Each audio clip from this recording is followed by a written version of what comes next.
সালামুন আলাইকুম তিবিতুম মুবারাকাতান তয়্যিবা রাব্বি আউযু বিকা মিন হামাযাতিশ শায়াতিন ওয়া আউযু বিকা রাব্বি আইয়াহদুরুন। সালামুন আলাল মুরসালিন আলহামদুলিল্লাহি রাব্বিল আলামিন। সম্মানিত মুসলিম ভাই বোনেরা, আজকে আমরা আপনাদের সামনে একটি টপিক করব। টপিকটা হলো, আমি গতকালকে ইউটিউবে ধর্মই অধর্মর একটা ভিডিও দেখছিলাম চ্যানেলের। ওইখানে নাইমুল ইসলাম খান নামে একজন ব্যক্তি আছে, সবার পরিচিত মিডিয়া জগতে। এই ব্যক্তি কোরআন সম্পর্কে তার ন্যূনতম কোনো জ্ঞান নেই। সে এক উদ্ভট এক হাস্যকর মন্তব্য করে বসল যে আল্লাহ শয়তানকে এত পাওয়ার দিছেন যা কল্পনার বাহিরে। কিন্তু আমরা কোরআন পড়লে যেটা জানি, আল্লাহ বলছেন শয়তান ব্যাপারে লিরাব্বিহি কাফুর, শয়তান আল্লাহর কাছে একেবারে অকৃতজ্ঞ। অথর্ব, এটা 17 নম্বর সূরার মধ্যে আছে। যা হোক, আমরা আজকে যে টপিকটা করব, মানব সৃষ্টি সূচনা সম্পর্কে আমাদের কাছে যে কোরআন গল্প সাজিয়েছে, মোল্লাদের এই গল্প আমাদেরকে যে শোনাইছেন মোল্লারা, এটা সম্পূর্ণ মিথ্যা এবং বানোয়াট। এর 3টা পর্ব থাকবে। একটা পর্ব হইল মহান আল্লাহ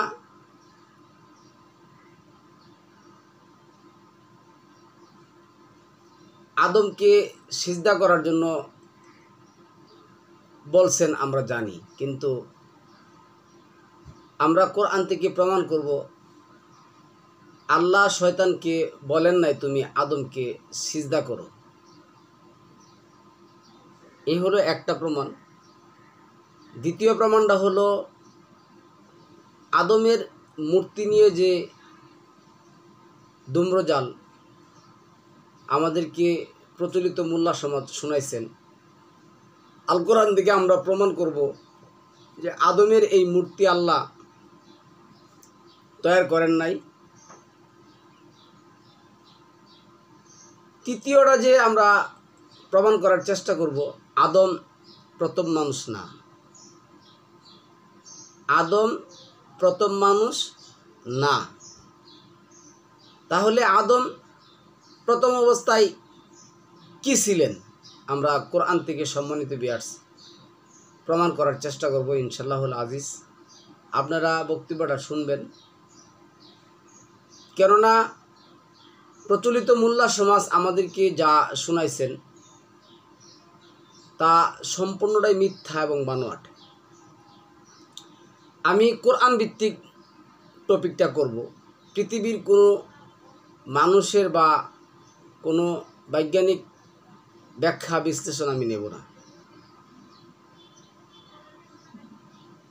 তো এইখানে আমরা যতটুকু জানি, 2 নম্বর সূরা আল বাকারার মধ্যে ঘটনাটা আসছে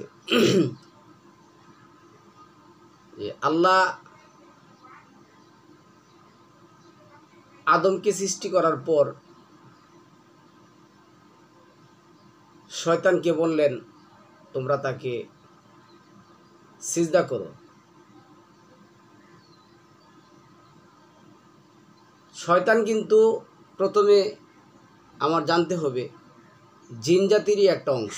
এটা 18 নম্বর সূরার যদি আয়াত দেখুন, ওখানে পাবেন। তো এইখানে উপস্থিত ছিলেন জিন জাতি এবং ফেরেশতা জাতি। তখন ফেরেশতারা সিজদা করলো, কিন্তু ইবলিস সিজদা করলো না। এই কথাটা আমরা জানি। আসলে আয়াতের মধ্যে কি আসছে? এখানে আসছে লি আদম। এই যে লাম শব্দটার দ্বারা লি, এই লাম দ্বারা যদি আমি আদমকে সেজদা করা বুঝাই, তাহলে 56 নম্বর সূরার 51 নম্বর আয়াতের মধ্যে আল্লাহ বলছেন ওমা খালাকতুল জিন্না ওয়াল ইনস ইল্লা লি আবুদুন, লি। এরপরে আবার আমি জিনিসগুলি বলে দিই, এরপরে আপনারা যদি 12 নম্বর সূরা ইউসুফের 100 নম্বর আয়াতের কাহিনী দেখুন, তাহলে ওইখানেও তারা কি করছে, তারা এই তর্জমা করছে যে সালামুন আলা ইউসুফের বাপ এবং তার যে বাকি 10 জন বা 11 জন ভাই ছিল তারা তাকে সেজদা করছে। লি অর্থ সুজন্যে, লি অর্থটা কি, সুজন্যে। তো এইখানে যদি আল্লাহ বলে থাকেন যে তুমি আদমকে সিজদা করো, এখন সিজদা অর্থ আমার জানতে হবে, আল কোরআন থেকে আমার জানতে হবে। যেমন 84 নম্বর সূরার মধ্যে যেটা আসছে, যখন তাদেরকে বলা হয় বা তাদের সামনে কোরআন তেলাওয়াত করা হয় তখন তারা সিজদা করে না। তাহলে এইখানে আমি কি বলবো, যে কোরআন যখন আমার কাছে আমার সামনে পড়বে তখন আমি কি কোরআনকে আমরা যেই কপাল ঠেকিয়ে মাটিতে সিজদা করি এভাবে সিজদা করব? এইখান থেকে আমি বুঝতে পারি যে সিজদা অর্থ সম্মান। সিজদা অর্থ কি, সম্মান। এখন সম্মান আমি কিভাবে করব? সম্মানের অনেক প্রকার আছে। আমার কাছে এক ভিক্ষুক আসলো, তাকে আমি বললাম যে এই চলে যাও, হ্যাঁ চলে যাও, কিন্তু আমি এই কথা না বলে আমি তাকে বললাম আপনি একটু দাঁড়ান, আমি আপনাকে টাকা দিচ্ছি। আমি সম্মানের সহিত তাকে কী করলাম, 5 টাকা 10 টাকা যাই পারে দিলাম। এটাও কিন্তু সম্মান। আপনি যদি 34 নম্বর সূরার 24 নম্বর আয়াত দেখুন, আর 19 নম্বর সূরার 58 নম্বর আয়াত দেখুন, ওইখানে কিন্তু আল্লাহ কি বলছে জানেন, 20 নম্বর সূরা 70 নম্বর আয়াত, 17 নম্বর সূরা 109 নম্বর আয়াত। এই আয়াতগুলি আপনার বুঝতে হবে। এইখানে আসছে ওয়াহিরু লিল আসকান, তারা তাদের বক্ষদেশ, মুখমণ্ডল সমস্ত কিছু বিলীন করে দিয়ে ফাউলকিহা ফিহা সাজিদিন, সিজদায় লুটিয়ে পড়ল, লুটিয়ে পড়া। এখন পড়া শব্দটা আরবিটা যদি আপনি জানেন তাহলে 19 নম্বর সূরার 58 নম্বর আয়াতের মধ্যে আসছে ওয়া ইজা তুতলা আলাইহিম আয়াতুর রহমান, যখন তাদের কাছে কি করা হয়, রহমানের আয়াতগুলি তেলাওয়াত করা হয়, হাররু সুজ্জাদা, এই হাররু সুজ্জাদা, তারা হাররু শব্দের অর্থ লুটিয়ে পড়া, তারা হাররু সুজ্জাদা, তারা লুটিয়ে পড়ে, কি করে, কোথায় পড়ে, সিজদায় পড়ে। তা আমরা জানি সিজদায় লুটিয়ে পড়া হলো আমরা জমিনে পড়ি, কিন্তু হাররু শব্দটা যদি না থাকে সম্মানিত বিয়াস, তাহলে এই সিজদা অর্থ হবে সম্মান। কিন্তু আপনি যদি 20 নম্বর সূরার আপনি 29 নম্বর আয়াত থেকে যদি একেবারে 36 নম্বর আয়াত যদি পড়েন, এখানে পাবেন, এইখানে কোথাও এই হাররু সুজ্জাদা আল্লাহ শব্দটা ব্যবহার করে নাই। তাহলে এই লি আদম ফাসাজাদু ইল্লা ইবলিসা, ইবলিস ছাড়া সবাই তাকে কী করলো, সম্মান করলো, তার নেতৃত্বটা মেনে নিল। আচ্ছা, তারপরেও সম্মানিত ভিউয়ার্স, আপনারা যদি 16 নম্বর সূরার 49 নম্বর আয়াত দেখুন, এইখানে এই আয়াতের মধ্যে যে কথাটা আসছে 16 নম্বর সূরার 49 নম্বর আয়াতের মধ্যে, আর এই 40 নম্বর সূরার আপনার 41 নম্বর সূরার 36-37 নম্বর আয়াতের মধ্যে যদি আপনি দেখুন, তাহলে এইখানে কি আসছে, এইখানে আসছে অমিন আয়া লাইলু ওয়ান নাহার ওয়াস শামসু আল কামার লা তাসজুদ ওয়াসজুদ লিল্লাহিল্লাযী খালাকাহুন্না। আর আল্লাহর নিদর্শনগুলির মধ্যে রয়েছে আসমান এবং জমিন, চন্দ্র এবং সূর্য, তোমরা তাদেরকে সিজদা করো না। এইখানে সিজদা শব্দ অর্থ তাদেরকে সম্মান করো না, তাদেরকে সম্মান করো না, সম্মান করো তাদেরকে যারা সৃষ্টি করেছেন তাদেরকে, এইসব যারা যিনি সৃষ্টি করেছেন, কে সৃষ্টি করেছেন? আল্লাহ সৃষ্টি করেছেন। এই যে 41 নম্বর সূরা 37 নম্বর আয়াতের মধ্যে আসছে। তো সিজদা অর্থ সম্মান, কিন্তু হাররু সুজ্জাদা যখন আসবে হাররু, এই হাররুটা হলো যেটা আমরা বলবো গ্রামারের ভাষায় ফাইল, আর ক্রিয়া হলো বাদ হলো কোনটা? সিজদা। তাইলে অবজেক্টিভ ভার্ব হিসাবে মানে অবজেক্ট মানে সাবজেক্টটা হেনে যেটা কি করতে হবে? সম্মান করতে হবে। কিভাবে? লুটিয়ে পড়ে। কিন্তু আল্লাহ লুটিয়ে পড়ার কথা না সালামুন আলা ইউসুফের ক্ষেত্রে ব্যবহার করছেন, না আল্লাহ শয়তানের ক্ষেত্রে ব্যবহার করছেন। আর যদি শয়তানের ক্ষেত্রে ব্যবহার করে থাকেন, ইউসুফের ক্ষেত্রে ব্যবহার করে থাকেন যে তাদেরকে লুটিয়ে পড়ে তোমরা সিজদা করো, তাহলে কোরআনের এই যে আয়াতগুলি 41-এর 37 আর 16-র 49 কন্ট্রাডিকশন হয়ে যায়। তাহলে আমরা কি মনে করব? আল্লাহ আদমকে সিজদা করতে বলেন নাই, আদমকে সম্মান করতে বলছেন। আদমের নেতৃত্বের সৌজন্যে আদমকে সম্মান করতে বলছেন।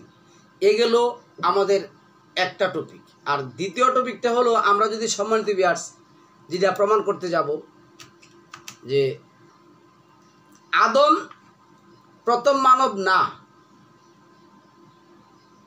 আপনারা মানে একটা হিজিটেশনের মধ্যে পড়ে যাবেন। মানে আপনাদের কাছে কেমন হবে জিনিসটা, কি সারা জিন্দিগি শুনে আসছি কত কোরআনে আল্লাহ বলছেন আদম প্রথম মানুষ। আমি আপনাদেরকে কতগুলি আয়াত দেখাচ্ছি। প্রথম কথা আসলো আপনি 3 নম্বর সূরার 133 নম্বর আয়াতটা আমরা দেখবো। এখানে কি লেখছে দেখুন, 133। এই আয়াতের মধ্যে কি আসছে? 3 নম্বর সূরার 133 নম্বর আয়াতের মধ্যে এখানে যদি আমরা দেখি সম্মানিত ভিউয়ার্স, দেখুন এখানে কি আসছে। আল্লাহ বলছেন 3-এর 133, মাআযাল্লাহ 6-এর 133, 6 নম্বর সূরা 133 নম্বর আয়াত।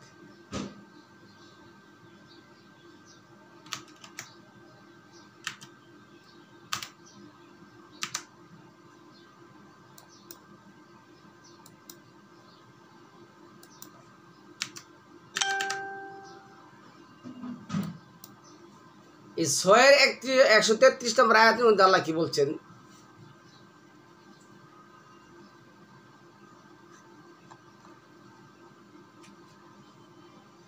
ওরাব্বুকাল গানি ইউ, কি লেখছে? ওরাব্বুকাল গানি ইউ জুর রহমাতি ইন ইয়াশা।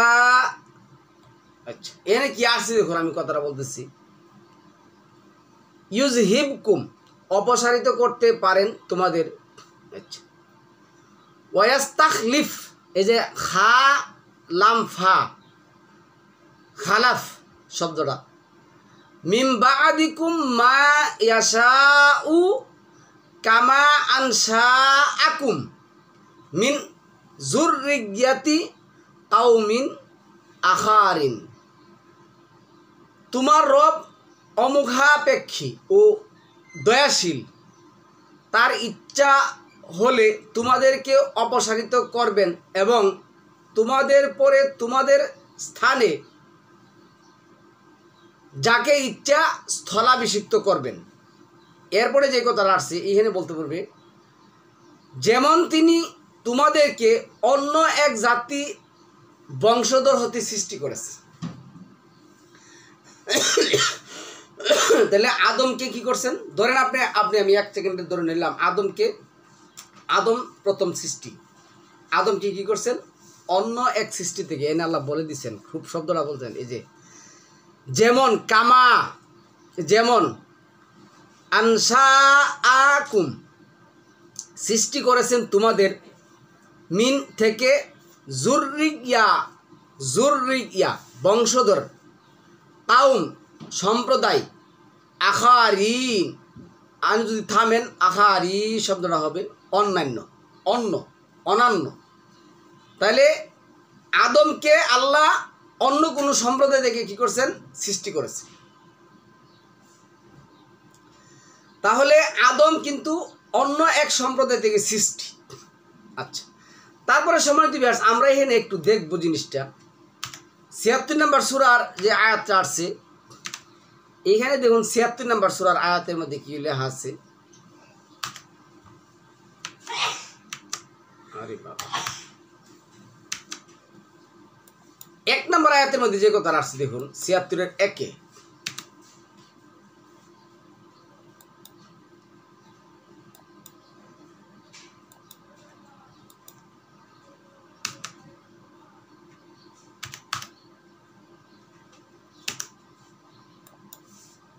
এইখানে আল্লাহ কি বলছে? হাল আতা আলাল ইনসানি হিনুম মিনাদ দাহরি লাহুম ইয়াকুন। তাহলে এখানে আল্লাহ যেটা বলছেন শাই আম মাযকুর, কাল প্রবাহে মানুষের উপর এক সময় অতিবাহিত হয়েছে যখন সে উল্লেখযোগ্য কিছু ছিল না, উল্লেখযোগ্য কিছু ছিল না। তাহলে মানুষের উপর একটা কাল প্রবাহিত হয়েছে যখন মানুষ উল্লেখযোগ্য কিছু ছিল না। তাহলে আদম একটা সময় উল্লেখযোগ্য কিছুই ছিল না, তার উপর একটা কাল অতিবাহিত হয়েছে। তো এই আয়াত দ্বারা আমরা যেটা বুঝতে পারছি যে আদম প্রথম সৃষ্টি না।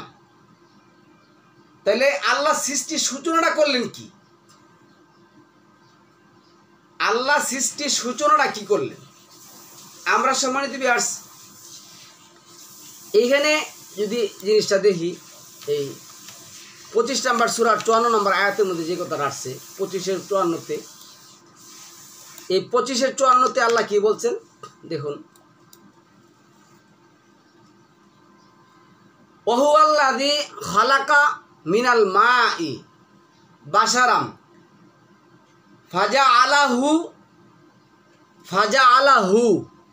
নাসাবাম ওয়া সিহরা ওয়া কানা রাব্বুকা কাদির।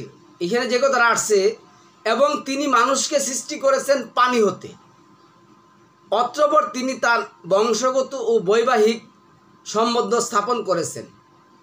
তোমার রব সর্বশক্তিমান। তাহলে এই আয়াতে কি বলে? যে মানুষ সৃষ্টি করেছেন পানি হতে, কিন্তু আমরা কিন্তু সবাই জানি মানুষ সৃষ্টি করেছেন মাটি হতে,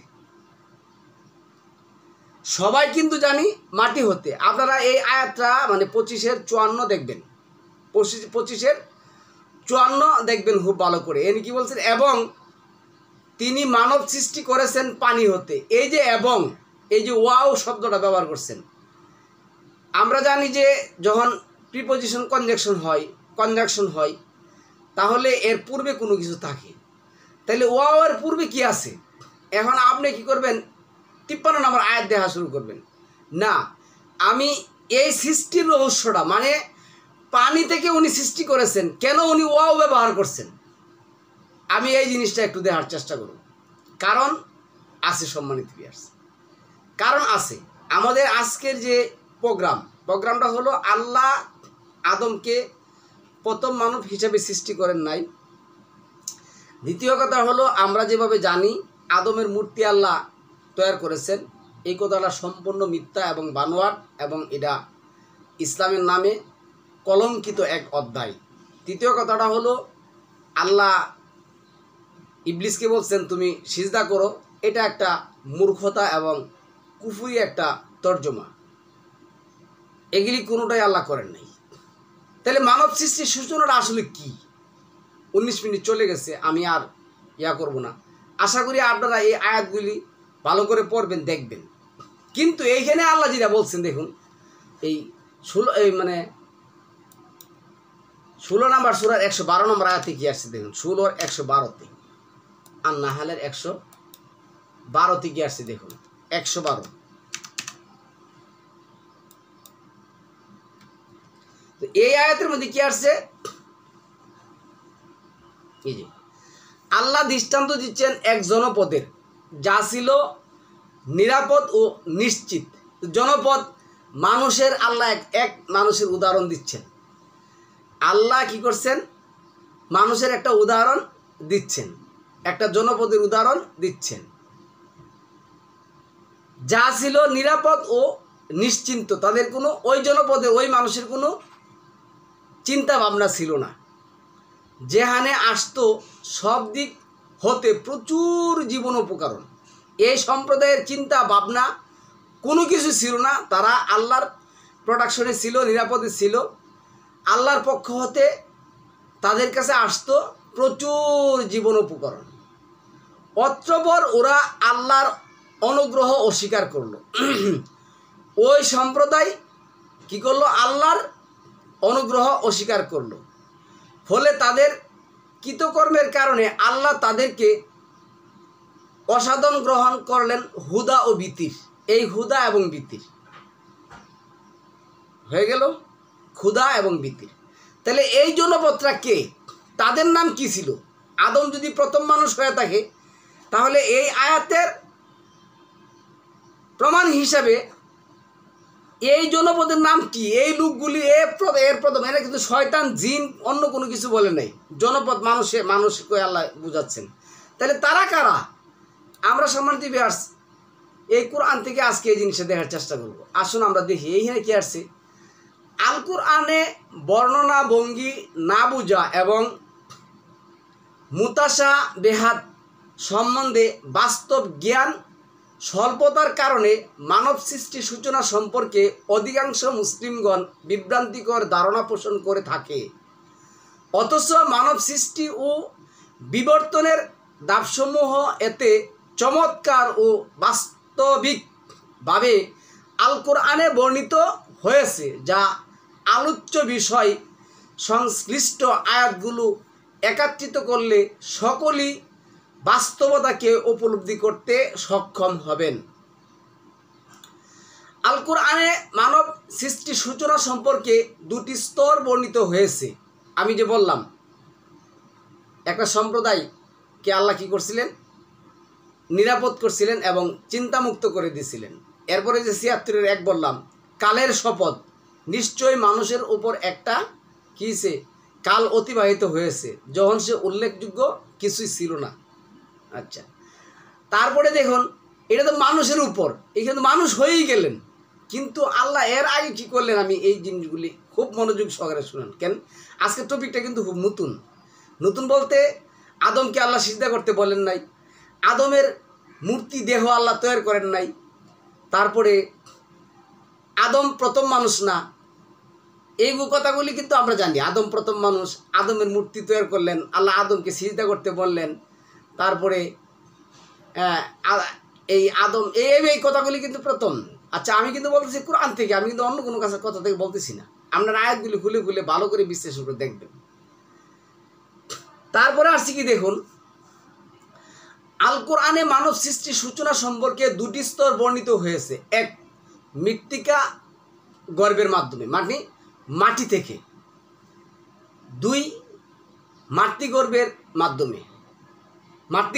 মাধ্যমে, যার দলিল আল্লাহ তোমাদের সৃষ্টি করেছেন মাটি থেকে, অতঃপর বীর্য থেকে। সূরা ফাতিরের 11 নম্বর আয়াতের মধ্যে কথাটা আছে। আল্লাহ সৃষ্টি করেছেন মাটি থেকে, তারপরে কোথায় থেকে? মাতৃগর্ভ দিয়ে মাধ্যমে আমাদেরকে নিয়ে আসছে। মহান সৃষ্টিকর্তা পানি ও মাটি মেখে মূর্তি গড়ে মানব সৃষ্টি করেন নাই, বরং সকল জীববন্ত প্রাণীর ভ্রূণ সৃষ্টি করেছেন পানিতে। সেই ভ্রূণ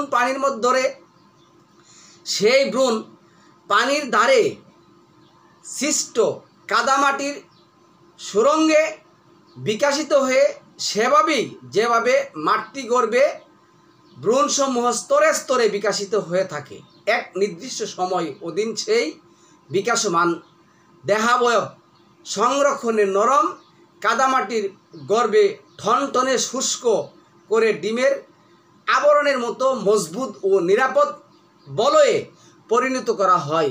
অতঃপর যথাসময়ে ডিম ফুটে বাচ্চা বের হবার মতোই মৃত্তিকা বরণ ভেদ করে আদম ভূমিষ্ঠ হয়, যার দলিল আল্লাহ দিচ্ছেন। প্রাণবন্ত সব কিছু আল্লাহ পানি থেকে সৃষ্টি করেছে। আল্লাহ কি করলেন, আমি একটা উদাহরণ দিচ্ছি আপনাকে। ধরুন আপনার ঘরে একটা মুরগি আছে, সে 20টা 15টা বা 30টা বা 25টা যাই 16টা 14টা 10টা ডিম পারে। তো ডিমগুলি যখন পারে, আমরা যদি ডিম ভাঙি তাহলে আমরা ডিমের মধ্যে কুসুম পাই, সাদা অংশ পাই। তো আমরা যদি এটা সিদ্ধ করি তখন কিন্তু এক ধরনের আকার ধারণ করে, কুসুমটা একসাথে হয়ে যায় আর সাদা আবরণটা একসাথে হয়ে যায়। আবার যখন এই ডিমটাকে এই মুরগিটা তাপ দেয়, তখন একটা সময় দেখেছি কি এই ডিমটা বেদ করে একটা বাচ্চা বেরিয়ে আসে। আল্লাহ পানির মধ্যে এই মাটির মৃত্তিকাটা কি করলেন, রেখে দিলেন। এই মৃত্তিকাটা বহু কাল অতিক্রান্ত করেছে, যখন সে উল্লেখযোগ্য কিছুই ছিল না। আল্লাহ, এই যে আমি এটাই বলছি, মহান সৃষ্টিকর্তা পানি ও মাটি মেঘে মূর্তি করে মানুষ সৃষ্টি করেন নাই। এটা সম্পূর্ণটা একটা মিথ্যা এবং কুফরি তর্জমা। বরং সকল জীবন্ত প্রাণীর ব্রণ সৃষ্টি করেছেন পানি থেকে।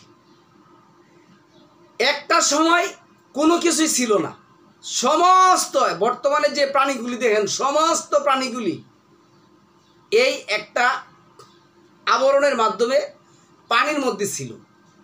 কাল প্রবাহে আল্লাহ কি করলেন, এগুলিকে সৃষ্টি করলেন এবং এর নামকরণ করলেন আদমজাত।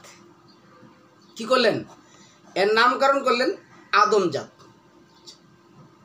তো এই কথাটাই আল্লাহ আসছে, প্রাণবন্ত সব কিছুই পানি থেকে সৃষ্টি করেছেন। এটা কিন্তু আপনার 30 নম্বর সূরার যে আয়াত আসছে, তিনি দৃশ্য অদৃশ্যের জ্ঞানী, পরাক্রমশালী, পরম দয়ালু, যিনি তার প্রত্যেক সৃষ্টিকে সুন্দর করেছেন এবং কাদামাটি থেকে মানব সৃষ্টির সূচনা করেছেন। 6 নম্বর সূরার 30 সাজদা, মানে সূরা সাজদার 6 এবং 7 নম্বর আয়াত, আমি মানুষকে নরম কাদামাটি থেকে তৈরি বিশুষ্ক ঠনঠনে মাটির মাধ্যমে সৃষ্টি করেছি। এটা 26 নম্বর আয়াত 15 নম্বর সূরার। তিনি মানুষকে সৃষ্টি করেছেন পোড়া মাটির ন্যায় শুষ্ক মৃত্তিকা থেকে। আবার আর রহমান 14 নম্বর আয়াত, তিনি মানুষকে মাটি দ্বারা সৃষ্টি করেছেন, অতঃপর নির্দিষ্ট কাল নির্ধারণ করেছেন, আর অপর নির্দিষ্ট কাল আল্লাহর কাছে আছে, তথাপি তোমরা সন্দেহ করো। এটা আনামের 2 নম্বর আয়াত, আমি তাদেরকে সৃষ্টি করেছি এবং মজবুত করেছি তাদের গঠন, আমি যখন ইচ্ছা করব তখন তাদের পরিবর্তে তাদের অনুরূপ সৃষ্টি আনব। এটা সূরা ইনসান 28 নম্বর আয়াতের মধ্যে আসছে। তাহলে মাটি থেকে আল্লাহ প্রথম সৃষ্টি সূচনা করলেন। মাটিকে আল্লাহ কি করলেন, যে প্রক্রিয়াটা করলেন, এই প্রক্রিয়াটা তো আমি বললামই, এই প্রক্রিয়ার মাধ্যমে মাটিকে আল্লাহ কি করলেন, পানির মধ্যে রেখে দিলেন। কাল প্রবাহ অতিক্রান্ত হলো, একটা সময়, বিশাল সময়। এরপরে আল্লাহ কি করলেন, যেমন আজকে আমরা মুরগির ডিম থেকে বাচ্চা ফুটতে দেখি, সেইভাবে আল্লাহ ফুটিয়ে নিয়ে আসলেন এবং আল্লাহ কি করলেন, তাকে আদমজাত নামকরণ করলেন। আচ্ছা, মানুষ যখন একটি পৃষ্ঠাতে নিজের বায়োডাটা লেখে, আমি যাই হোক এটি বললাম অনেকগুলি, একটা উদাহরণ হিসেবে বলছি, পৃষ্ঠাতে বায়োডাটা লেখে, তখন নাম, জন্ম, যোগ্যতা, অভিজ্ঞতা সংক্ষেপে বর্ণনা করে, অথচ তাতে 20-30 বছর সময়কালের বিবরণ বর্ণিত থাকে। তেমনি আল কোরআন প্রয়োজন অনুসারে সংক্ষেপে ঘটনাবলী উল্লেখ করা কারণে সংশ্লিষ্ট বিষয় সংক্ষিপ্ত বিচ্ছিন্নভাবে আলোকপাত হওয়ার অধিকাংশ মানুষ কল্পনাপটে ভ্রান্ত ধারণা সৃষ্টি হয়। কোরআনের সম্যক জ্ঞান না থাকার কারণে যদি দিন বিধান পালনে এই বিষয়টি গুরুত্বহীন, তবে ভ্রান্তদের ভ্রান্তি নিরসনে বাস্তবতার গুরুত্ব অপরিসীম। কারণ নাস্তিক অল্প কোরআন জানেন না লোকরা এই আদম সৃষ্টি নিয়ে সেরা অনেক কিচ্ছা কাহিনী করে। তো এইখানে আসছে এই পর্যায়ে মানবাকৃতি বিশিষ্ট যে প্রাণী সৃষ্টি হয় সেই জাতটিকে পবিত্র আল কোরআনে আদমজাত বলে সম্বোধন করা হয়েছে, যা তখন ইনসানের অন্তর্গত ছিল না, বরং অন্যান্য প্রাণীকুলের মতোই নিছক একটি নফস বিশিষ্ট প্রাণী ছিল মাত্র। অতঃপর আল্লাহ তাআলা পরিকল্পনা মোতাবেক সুদীর্ঘকাল বিবর্তনের পর আদমজাত যখন ইনসান রূহ প্রাপ্তি যোগ্য হয়ে উঠে, তখন মহান আল্লাহ আদমকে নিজের রূহ ফু দেন। এই রূহ সম্পর্কে আল্লাহ তাআলা বলেন, কি বলছেন, তারা আপনাকে রূহ সম্পর্কে জিজ্ঞাসা করে, বলে দিন রূহ আমার পালনকর্তার আদেশ গঠিত। এই বিষয়ে তোমাদের সামান্য জ্ঞানী দান করা হয়েছে। 17 নম্বর সূরার 85 নম্বর আয়াতের মধ্যে আসছে। এই মুতাশাবিহাত আয়াতটি হতে যা বোঝা যায় তা হলো এই রূহ ফুৎকার মাধ্যমে নফস বিশিষ্ট সকল প্রাণীকুলের মধ্য হতে আদমজাতকে নির্বাচিত করে সত্তা প্রদান পূর্বক ইনসান পরিণত করা হয়, যার ফলে সেই সত্তা তার বাহন তথা নফস ও দেহাবয়বকে নিয়ন্ত্রণ করার এবং কৃতজ্ঞ কিংবা অকৃতজ্ঞ হবার সক্ষমতা অর্জন করে। মূলত এইখান থেকেই মানব সভ্যতার প্রকৃত যুগ শুরু হয়। এর পূর্বে মানবজাতি বা ইনসান উল্লেখযোগ্য কিছুই ছিল না, যার প্রমাণ অবশ্যই মানুষের উপর এমন কিছু কাল গত হয়েছে যখন সে উল্লেখযোগ্য কিছুই ছিল না। অতঃপর আমি মানুষ সৃষ্টি করেছি মিশ্রিত শুক্রবিন্দু থেকে পরীক্ষা করার নিমিত্তে এবং তাকে করেছি শ্রবণ ও দৃষ্টিশক্তিমান। আমি তাকে পথ প্রদর্শন করেছি। এখন সে হয় কৃতজ্ঞ হয়, না হয় সে অকৃতজ্ঞ হবে। এটা সূরা দাহারের 1 থেকে 3 নম্বর আয়াতের মধ্যে আসছে। আমি কি বলছিলাম সম্মানিত ভিউয়ার্স, যে মানুষের উপর একটা কাল প্রবাহমান হয়েছে যখন সে উল্লেখযোগ্য কিছুই ছিল না। আচ্ছা, তখন আসুন অবশ্যই মানুষের উপর এমন কিছু কালগত হয়েছে যখন সে উল্লেখযোগ্য কিছুই ছিল না। এরপরে আসুন, যেহেতু সকল সৃষ্টি স্বেচ্ছায় অনিচ্ছায় মহান আল্লাহর বাধ্যগত এবং সে সমস্তর তদারকি করে ফেরেশতাগণ, সেহেতু মানবজাতি বাধ্য বা অবাধ্য হবার সক্ষমতা প্রাপ্ত হলেও দায়িত্বরত ফেরেশতাগণের কারণে অবাধ্যতার মানুষ লিপ্ত হতে পারত না। মূলত এই কারণে ফেরেশতাগণকে মানুষ আনুগত্য হবার আদেশ আল্লাহ তাআলা প্রদান করেছেন। যদি আল্লাহ এটা বলতেন, মানে এনা আসছে যে 3 নম্বর সূরা, মানে 3 নম্বর সূরার মধ্যে তাওআন ও কারহান, স্বেচ্ছায় এবং অনিচ্ছায়। ওই যে 3 নম্বর সূরা আপনি যদি 85 থেকে একবারে 88 নম্বর আয়াত দিয়ে পাবেন। অবশ্যই মানুষের উপর এমন কিছু কাল গত হয়েছে যখন সে উল্লেখযোগ্য ছিল না। এই কথাটা আসুন। এরপরে আল্লাহ কি করছেন, আদমজাত সৃষ্টি করেছেন। আচ্ছা, তারপরে আসুন এখানে কি হচ্ছে, আর আপনার পালনকর্তা যখন ফেরেশতাদেরকে বললেন, আমি কর্দম থেকে তৈরি বিশুষ্ক ঠনঠনে মাটির মাধ্যমে একটি জাত সৃষ্টি করব। অতঃপর যখন বিকাশিত পূর্বক তাতে আমার রূহ থেকে ফুঁক দেব, তখন তোমরা তার বাধ্যগত থেকো, তাকে সেজদা করো, সম্মান করো। এটা 15 নম্বর সূরা 27 থেকে 29 নম্বর আয়াত পড়বেন। ফেরেশতাগণকে এই আদেশ প্রদান করা না হলে কোনো মানুষ আল্লাহর অবাধ্য হয়ে একটুক পানিও গিলতে পারত না। অতঃপর সর্বপ্রথম মানবিক সত্তা বিশিষ্ট আদমকে নবুয়তের মর্যাদা প্রদান পূর্বক প্রয়োজনীয় সকল কিছুর জ্ঞান দান করা হয় সূরা বাকারায় যেটা 831-এ, এবং তাকে তার সঙ্গীসহ সুমিষ্ট পানীয় ও পর্যাপ্ত ফলমূল বিশিষ্ট একটি বাগানে বসবাস করতে বলা হয়। সে সাথে পরীক্ষামূলক তার প্রতি একটি বিশেষ শর্তারোপ করা হয়। কি শর্তারোপ করা হয়? এবং আমি আদমকে হুকুম করলাম যে তুমি ও তোমার সঙ্গী বাগানে বসবাস করো এবং ওখানে যত ইচ্ছা পরিতৃপ্তি সহকারে পানাহার করো, কিন্তু এই বৃক্ষের নিকটবর্তী হয়েও না, অন্যথায় জালিমদের অন্তর্ভুক্ত হয়ে যাবে। এই 2 নম্বর সূরা 35 নম্বর আয়াত। সম্মানিত ভিউয়ার্স, এই যে বাগান জান্নাত শব্দের বাগান। তো আমাদের মোল্লা সমাজ, আমার কাছে 40টার মতন তাফসির আছে, সবগুলি তাফসিরে করছে জান্নাত মানে বাগান, বারে জান্নাত মানে আসমানে বেহেশখানার মধ্যে আল্লাহ কি করছিল, জান্নাতে আরোয়া মারোয়া আরও কত কি যা তারা বলে রাখছে। এইখানে আমাদের মূল পয়েন্টটা কি দেখুন, এইখানে আমরা যেটা বলছি, উক্ত বাগান বা জান্নাত জমিনের অংশ, কারণ প্রতিদানের পুরস্কার স্থল জান্নাত না কোনো নিষেধাজ্ঞার হবে আর না কোনো নিষিদ্ধ কর্মের জন্য অনুসূচনা হবে। তাছাড়া পবিত্র আল কোরআনের সূরা কাহাফের 32 নং এবং 35 নং 32 ও 35 নং এবং সূরা নূহ 12 নং আয়াতে দুনিয়ার বাগানকেও জান্নাত বলা হয়েছে। তাহলে এই জান্নাত কোনটা? এই যে আমি 16 নম্বর সূরা 112 নম্বর আয়াত বললাম, কি বললাম?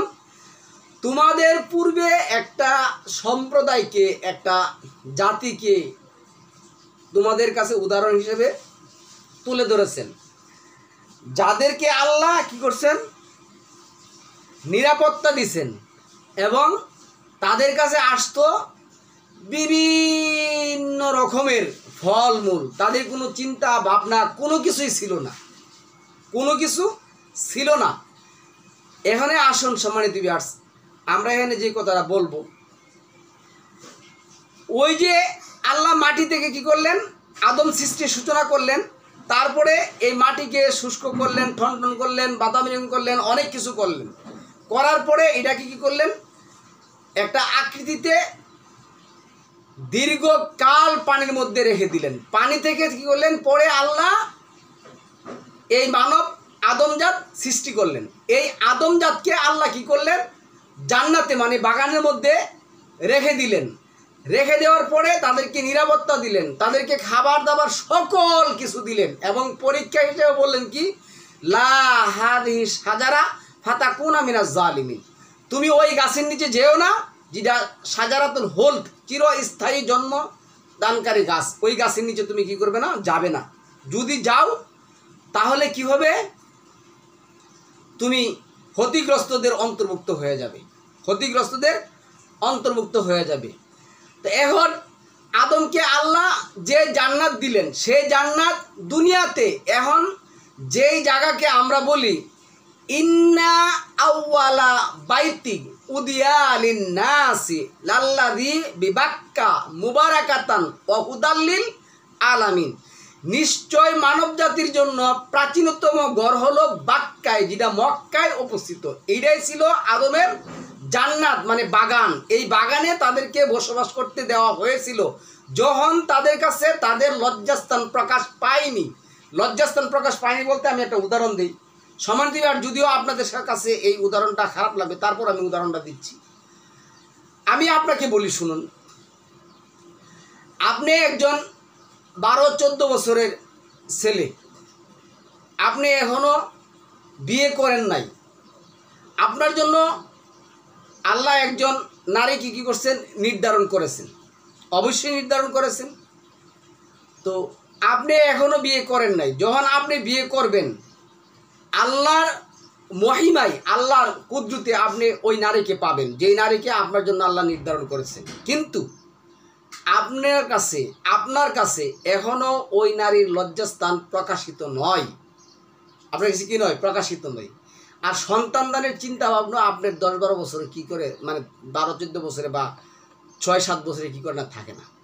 তো আদমকে আল্লাহ এবং আদমের সঙ্গিনীকে আল্লাহ, এই যে হাওয়া শব্দটা কি কিন্তু কোরআনে নাই, এটা মানুষের বানানো। তো আমরা তাফসিরে যেটা পড়ছি, আমরা যখন পড়াশোনা করছি, হাওয়া শব্দের অর্থ হাইয়ুন থেকে আসছে। হাইয়ুন শব্দের অর্থ যেটা কি, মানে উৎপাদনকারী। তো নারীর গর্ভে থেকে যেহেতু মানব উৎপাদন হয়, এই জন্য হাইগুন থেকে হাওয়া শব্দটা আসছে। যাই হোক, এটা এমন এক কোনো শিরকি নাম না, কিন্তু কোরআনে আসছে আদম থেকে আদমের সঙ্গিনী সৃষ্টি করেছেন, তা থেকে আল্লাহ বহু নরনারে কী করছেন, সরিয়ে দিয়েছেন। যা হোক, এটা হলো আরেক আলোচনা। যাক, কিন্তু আমাদের সমাজে যে গল্পটা সাজাইছে, কি সাজাইছে, যে আল্লাহ আদমকে সৃষ্টি করছেন, এরপরে আদমের ঘরে ঘরে জোড়া সন্তান হইতো, 140 জোড়া সন্তান হয়েছে। আদমের এক ছেলের নাম হাবিল কাবিল ছিল। সম্পূর্ণ মিথ্যা কথা। আপনি যদি 5 নম্বর সূরা 27 নম্বর আয়াত দেখেন, আল্লাহ আদমের সন্তানদের নাম বলে নাই। তুমি কোথায় থেকে পাইলা? এরপরে আল্লাহ 4 নম্বর সূরা 1 নম্বর আয়াতের মধ্যে আল্লাহ কি বলছেন, আল্লাহ আদমকে সৃষ্টি করেছেন এবং তার থেকে তার সঙ্গিনী সৃষ্টি করেছেন, এবং আল্লাহ তাদের মাধ্যমে অসংখ্য নারী এবং পুরুষ কী করছেন, পৃথিবীতে ছড়িয়ে দিয়েছেন। ওই যে ইকলিমারে বিয়া করছে, এরে বিয়া করছে, ওরে পায়না দিকে ওরে হুন করছে, এগুলি সম্পূর্ণ মিথ্যা কথা, বানোয়াট কথাবার্তা। এগুলি মানে কোরআন থেকে প্রচলিত মোল্লা সমাজ যে গল্প আদমে সাজিয়েছে, তা সম্পূর্ণ মিথ্যা কথা। না ইকলিমার কোনো নাম আছে, না আদমের স্ত্রী হাওয়ার কোনো নাম আছে, না হাবিল কাবিল নামে কোনো নাম আছে, এগুলি কিচ্ছু নেই। না মূর্তির কথা আছে, না মূর্তি আল্লাহ তৈরি করেছেন, না আদমকে আল্লাহ শয়তানকে সিজদা করতে বলছেন, সিজদার কোনো কথা কোরআনের মধ্যে নেই। তাহলে যদি থাকে, কোরআন এলোমেলো হয়ে এটা ছত্র কোরআন বলতে আর কোরআন থাকবে না, এটা আল কিতাব থাকবে না, এটা হয়ে যাবে মানব রচিত এক কন্ট্রাডিকশন কিতাব। আল্লাহ তো বলছেন, আফালা ইয়ারাল্লাযিনা কাফারু, কাফেররা কি ভাইবা দেখেন না যে এই কোরআনে কোনো কন্ট্রাডিকশন নাই। আজকে আমার আপনার জ্ঞানের কারণে, জ্ঞানের স্বল্পতার কারণে আমরা আজকে এই কোরআনের মধ্যে কন্ট্রাডিকশন দেখতেছি। আসলে কিন্তু কোরআনে কোনো কন্ট্রাডিকশন নাই। তাহলে এইখানে সম্মানিত যেটা আসছে, আদম এবং আদমের সঙ্গীকে যখন আল্লাহ কী করলেন, পানি থেকে, প্রথম তো মাটি থেকে গেল, তারপরে পানি থেকে আসলো, পানি থেকে যখন আল্লাহ সৃষ্টি করলেন তাদেরকে, এই প্রথম ঘর আউয়ালা বাইত, আউয়াল যেটা প্রথম, সর্বপ্রথম, বাইত মানে ঘর করলেন, এই ঘরে তাদেরকে বসবাস করতে দিলেন এবং তাদেরকে দিলেন চিন্তা এবং ভাবনাহীন একটা জীবন, চিন্তা এবং ভাবনাহীন একটা জীবন, যেখানে তারা বসবাস করা শুরু করলেন। তো 20 নম্বর সূরা যদি আপনি 120-22 নম্বর আয়াত দেখেন, তখন আসছে ওয়াসওয়াসা, শয়তান তাদেরকে কী করলো, ওয়াসওয়াসা দিল। শয়তান কী করলো, তাদেরকে ওয়াসওয়াসা দিল, এবং তারা কী করলো, ওই গাছের ফল তারা কী করলো, খেয়ে ফেললো। তো গাছের ফল খাওয়ার পরে আল্লাহ বললেন ফাহাবিতাত, এখন তোমরা জীবন যুদ্ধে নেমে যাও। তখন তাদের কাছে তাদের লজ্জাস্থান প্রকাশিত হলো। এই লজ্জাস্থান বলতে আপনাকে আমাকে যেটা বুঝাইছে, আমরা যেটা পড়ছি, কি পড়ছি, যে আদমের শরীর থেকে কী হয়েছে, কাপড় হুলে পড়ে গেছে, হাওয়ার শরীর থেকে কাপড় হুলে পড়ে গেছে, এবং তারা দৌড়াদৌড়ি ছুটাছুটি করা শুরু করছে, পরে গাছ তাদেরকে দিছে। সম্মানিত ভিউয়ার্স, সম্পূর্ণ একটা কাল্পনিক এবং কোরআন বহির্ভূত, কোরআনের উপর একটা মিথ্যা এবং পরিকল্পনামূলক একটা কথা। সৃষ্টিকর্তার বৈশিষ্ট্য কি এমন হতে পারে যে তার সৃষ্টিকে এমন এক পরীক্ষার মধ্যে ফেলে দিবেন, তাদেরকে বস্ত্রহীন করে দিবেন, তাদেরকে উলঙ্গ করে দিবেন? না, এইখানে শব্দটা কি আসলো? ওই যে আমি বললাম, আমি আপনাকে বলি শুনুন, আমি একজন বিবাহিত পুরুষ, আমার কাছে আমার স্ত্রীর লজ্জাস্থান প্রকাশিত হয়েছে। আপনি একজন বিবাহিত পুরুষ, আপনার কাছে আপনার লজ্জাস্থান প্রকাশিত হয়েছে, আপনার স্ত্রীর লজ্জাস্থান প্রকাশিত হয়েছে। এই ছিল তাদেরকে যখন আল্লাহ চিন্তা এবং ভাবনাহীন জীবন দিছিল, তখন তাদের কি ছিল না, সন্তান জন্মদানের কোনো ধারণাই ছিল না, এবং স্বামী এবং স্ত্রী মিলনের যে একটা প্রবাবিলিটি, তাদের এই ধারণা ছিল না, তাদের মধ্যে এইটার পরিচয় ছিল না। কিন্তু এই নিষিদ্ধ গাছের ফল খাওয়ার কারণে তাদের মধ্যে স্বামী স্ত্রী মিলনের প্রবাবিলিটি আসছে, তাদের লজ্জাস্থান একে অপরের প্রকাশের সময় হয়ে গেছে, তারা একে অপরের লজ্জাস্থান সম্পর্কে জানাজানি হয়ে গেছে। এবং আমরা এখন যে দুনিয়াবি জীবন যাপন করতেছি, চিন্তা ভাবনা করতেছি খাওয়ার জন্য, পেট বাঁচানোর জন্য, আল্লাহ বলছেন আমি হুদার পোশাক, ভয় এবং হুদার পোশাক পরাই দিলাম। যখন তাদেরকে হুদার পোশাক পরাই দিলেন, তখন তাদের মধ্যে প্রস্রাব পায়খানা সব কিছুই সৃষ্টি হয়ে গেছে। এরপরে আল্লাহ বলছে ঠিক আছে, তুমি এখন জীবন যুদ্ধে নেমে যাও। এই যে আমরা পৃথিবীতে জীবন যুদ্ধে নেমে গেলাম, এটাই এই পর্যায়ের মাধ্যমে আমাদেরকে দুনিয়াতে কী করতে হলো, আসতে হলো। কিন্তু আপনারা যে গল্প শুনছেন আদম এবং আদমের স্ত্রী সম্পর্কে, আদমের সঙ্গিনী সম্পর্কে সম্পূর্ণ মিথ্যা এবং বানোয়াট। এই কথা কখনো কল্পনা তো বিশ্বাস করবেন না। তাহলে আমি আমার পড়াটা পড়ি সময় দিবি। আর উক্ত বাগান বা জান্নাত জমিনের অংশ, কারণ প্রতিদানের পুরস্কার জান্নাত না কোনো নিষেধাজ্ঞা রবে আর না কোনো নিষিদ্ধ কর্মের জন্য অনুশোচনা করবে। আল্লাহ মানব জাতিকে সমস্ত কিছুর অভিযোগ এবং সমস্ত কিছুর বিচার সম্পূর্ণ করে ওই জান্নাতে জীবেন, যে জান্নাতে আর কোনো কিছুর কি থাকবে না, অভিযোগ থাকবে না, এখানে কোনো বিচার থাকবে না, কোনো কিছু থাকবে না। সুতরাং ওই জান্নাতের মধ্যে এই ধরনের কিচ্ছা কাহিনী ঘটছে, এটা সম্পূর্ণ মিথ্যা এবং বানোয়াট কথাবার্তা। আপনি 3 নম্বর সূরা 96, 97 নম্বর আয়াত, 95 আমাদের আয়াত, কুল সাদাকাল্লাহ, আল্লাহ সত্য বলেছেন, আল্লাহ সত্য বলেছেন, সাদাকাল্লাহু ওয়া রাসূলুহু, আল্লাহ সত্য বলেছেন, তার রাসূলও সত্য বলেছেন, কিন্তু আমরা শুনেছি মিথ্যা এবং বক্কর এবং বানোয়াট জাতীয় কথাবার্তা।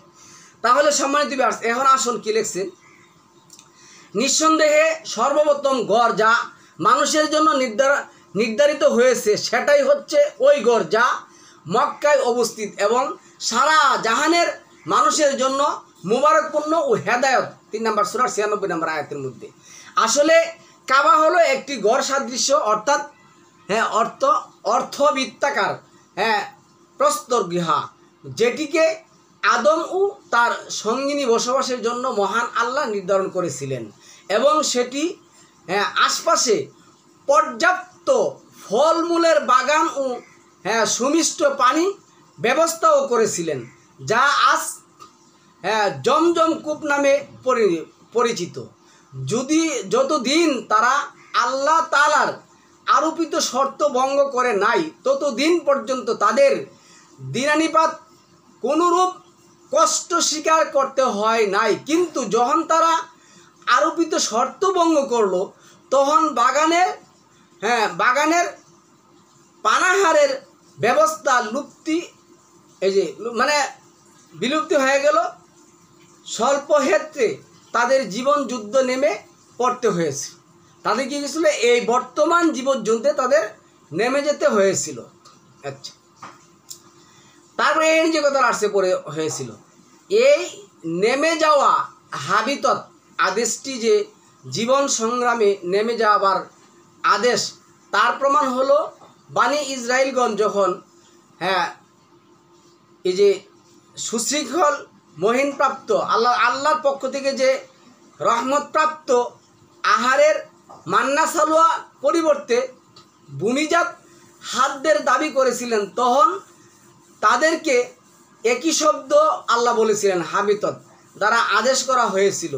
সুতরাং এই যে সূরা বাকারার 2 নম্বর সূরার 38 ও 61 আল কোরআন মোতাবেক যদিও শর্তভঙ্গের পর তাদেরকে নিশ্চিত নিবাস ত্যাগ করতে হয়েছিল, কিন্তু সেটা শর্তভঙ্গের শাস্তি হেতু ছিল না, কারণ মহান আল্লাহ তাদের ক্ষমা করেছিলেন। বস্তুত সেটা আল্লাহ তাআলার মহাপরিকল্পনারই একটা অংশ ছিল, আল্লাহ তাআলার মহাপরিকল্পনার একটা অংশ ছিল। এইখানে বললো যে আদম ভুইলা গেছেন, এই করছেন সেই করছেন। আল্লাহ বললেন ফাতালাক্কা আদম, আল্লাহ থেকে আদম কি করলেন, শিক্ষা নিলেন কিভাবে ভুল হলে ক্ষমা চাইতে হবে। 7 নম্বর সূরা 23 নম্বর আয়াতের মধ্যে আসছে। এর কি আসছে, এই আয়াতের মধ্যে আসছে রব্বানা যালামনা আনফুসানা ওয়া ইল্লাম তাগফির লানা ওয়া তারহামনা লানাকুনান্না মিনাল খাসিরিন। তো এইখানে আসুন, আমি ইতিপূর্বে আদমকে নির্দেশ দিয়েছিলাম, অতঃপর সে ভুলে গিয়েছিল এবং আমি তার মধ্যে দুটোতা পাইনি।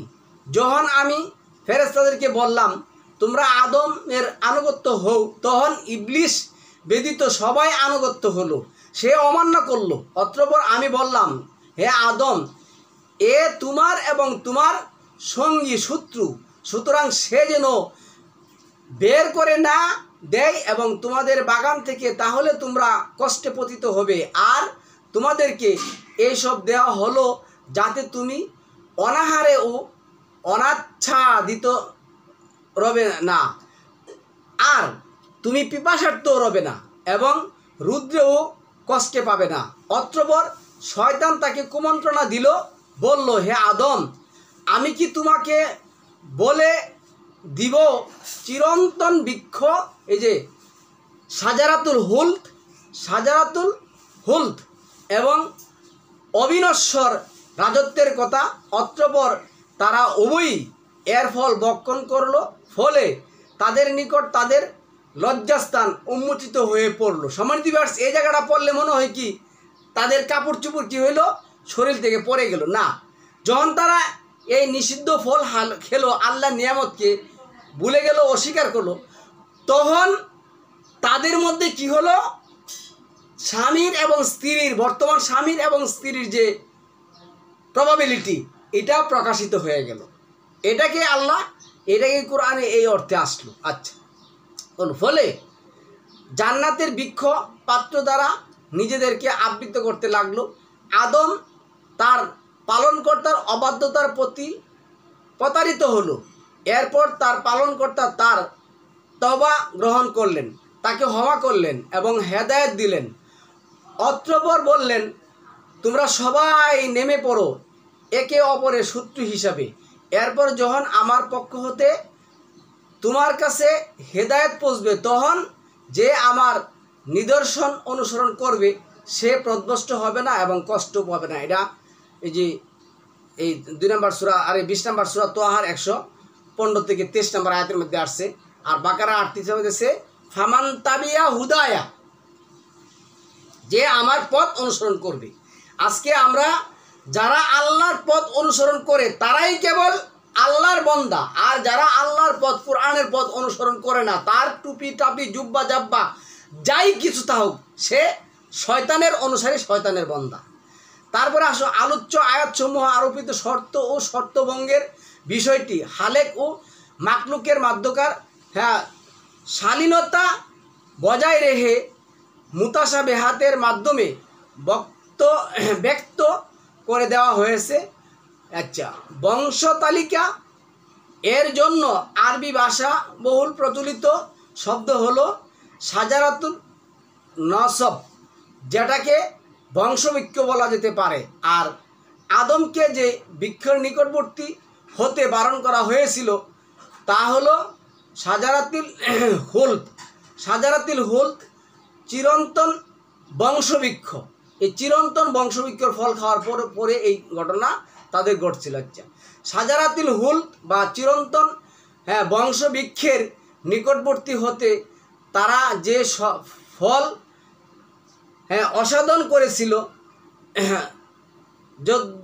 যার দরুন তাদের উত্তরসূরিরা জন্ম লাভের মাধ্যমে বৃক্ষের সাহা প্রসাহার চিরন্তন বিস্তৃত করতে থাকে। এর পূর্বে লজ্জাস্থান সম্পর্কে তাদের বিশেষ জ্ঞান না থাকার দরুন তারা সে সম্পর্কে সচেতন ছিল না। সহবাসের পর যখন লজ্জাস্থান তাদের নিকট উন্মোচিত হলো, তখন তারা তা আবৃত করতে উদ্যত হলেন। সুতরাং এরপর থেকেই মৃত্তিকা গর্ভের পরিবর্তে মাতৃগর্ভের মাধ্যমে মানবজাতির জন্মগ্রহণের প্রক্রিয়া চলমান রয়েছে। তাহলে সম্মানিত ভিউয়ার্স, আমাদের যে আল কোরআন ভিত্তিক আজকে প্রোগ্রামটা ছিল, প্রোগ্রামটা হলো আল্লাহ শয়তানকে বলে নাই যে তুমি আদমকে সেজদা করো। আল্লাহ আদমের এই মাটি এবং পানি দেওয়া মূর্তি সৃষ্টি করেন নাই। আল্লাহ যেটা করেন নাই, এই কথাগুলি আমি কোরআন থেকে আপনাদেরকে জানানোর চেষ্টা করলাম। এবং শয়তান তো একেবারে আল্লাহর কাছে কাপুর। তো আমরা কোরআন থেকে এটা জানার চেষ্টা করলাম। আল্লাহ আমাদেরকে কোরআন সত্যিকার অর্থে বোঝার তৌফিক দান করুন। সালামুন আলাইকুম তিবিতুম মুবারাকাতুন তয়্যিবা।